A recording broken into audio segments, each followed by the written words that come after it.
In a moment of deep symbolism and solemn joy, Pope Leo XIV reopened the sealed papal apartments of the Apostolic Palace on Sunday, May 11, 2025, following the traditional Regina Caeli blessing from the Central Loggia of St. Peter's Basilica. It was his first public Sunday address as pontiff, and the occasion drew a crowd of roughly 100,000 pilgrims from around the world, filling the square with chants, hymns, and flags waving in the spring sunlight. At the conclusion of the Regina Caeli prayer, a rite observed throughout the Easter season, Pope Leo XIV removed the wax seals affixed to the papal apartments, which had been solemnly placed following the death of Pope Francis on April 21. The ceremonial unsealing marked the official re-entry into the historic residence of popes, a symbolic bridge between the mourning of a past shepherd and the hopeful dawn of a new one.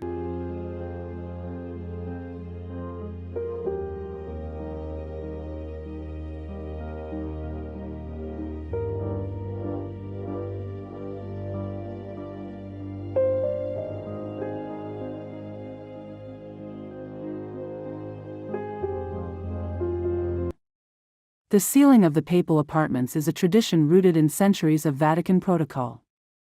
When a pope dies, his private quarters are closed and sealed by the Camerlengo to signify the vacancy of the Holy See. On April 21, that duty was carried out by Cardinal Kevin Farrell, assisted by senior Vatican officials. Ribbons and wax insignias were affixed to the doors of both the Apostolic Palace and the Casa Santa Marta. These seals are not removed until the new pope formally takes possession, making today's moment not only ceremonial but historic. Pope Leo's actions reflected more than adherence to tradition. Vatican officials emphasized that the reopening of the apartment symbolizes a renewal, both administrative and spiritual. It signifies a return to normalcy in the governance of the Church, but also the beginning of a papacy focused on unity, peace, and pastoral outreach.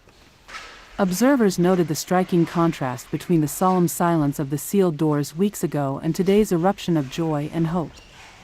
The Apostolic Palace, a suite of rooms on the third floor, has been the formal papal residence since 1903, though Pope Francis notably declined to live there, preferring the simpler Casa Santa Marta. Whether Pope Leo XIV will continue his predecessor's more humble living arrangements or move into the traditional residence remains to be seen.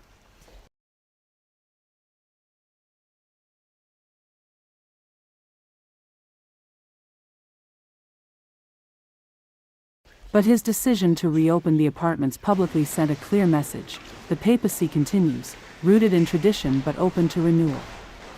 The Regina Caeli prayer, which replaced the Angelus during the Easter season, is a hymn that proclaims the resurrection and honors Mary as the Queen of Heaven.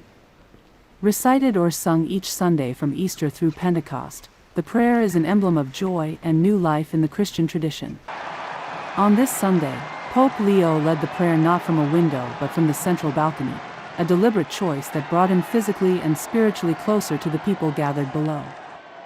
During his address, he called for just and lasting peace in Ukraine and an immediate ceasefire in Gaza, emphasizing the need for humanitarian aid and reconciliation. I carry in my heart the sufferings of the beloved Ukrainian people. Let every effort be made to achieve, as soon as possible, an authentic, just, and lasting peace. May all prisoners be freed, and may children return to their families.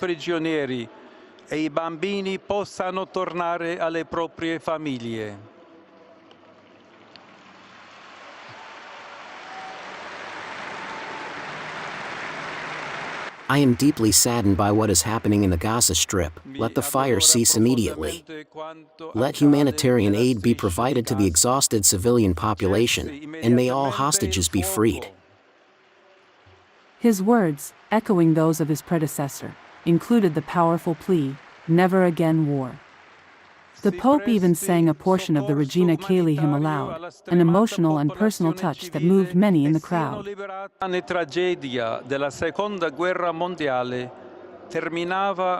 The immense tragedy of the Second World War ended 80 years ago, on May 8, after causing 60 million victims.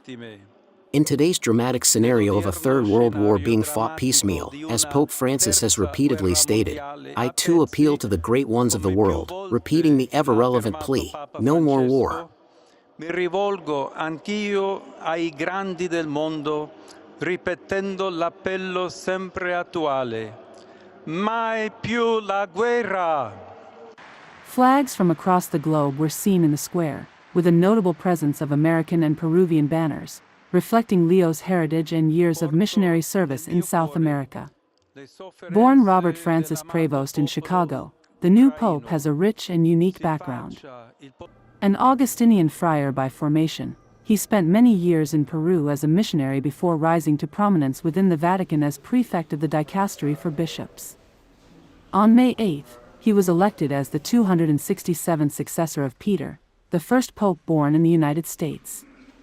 His election is not only a milestone for American Catholics but also a sign of the Church's increasingly global character. Even in today's rites, Pope Leo carried with him powerful symbols of identity and heritage. He wore a modest silver pectoral cross that holds relics of Saint Augustine and St. Monica, patron saints of his Augustinian order. His brother later recalled how Pope Leo had felt a calling to the priesthood from an early age, and how his missionary zeal never wavered. These roots in both North and South America have made his emergence as Pope a powerful symbol of unity in a fractured world. As he stood before the crowds in St. Peter's Square, hands outstretched in blessing, voice lifted in prayer, many Catholics saw more than just ritual. They saw a message. That amid grief, war, and uncertainty, the Church still stands. That its new leader, shaped by the pastoral heart of Latin America and the pragmatism of American service, brings a fresh sense of purpose to Rome. And that the papal apartments, silent for weeks, are once again alive with the voice of a shepherd. For millions watching across the globe, it was a day of firsts, a moment of continuity, and above all, a reminder that the ancient stones of the Vatican now echo with the hopes of a world looking to the future, guided by an American pontiff who speaks the language of peace.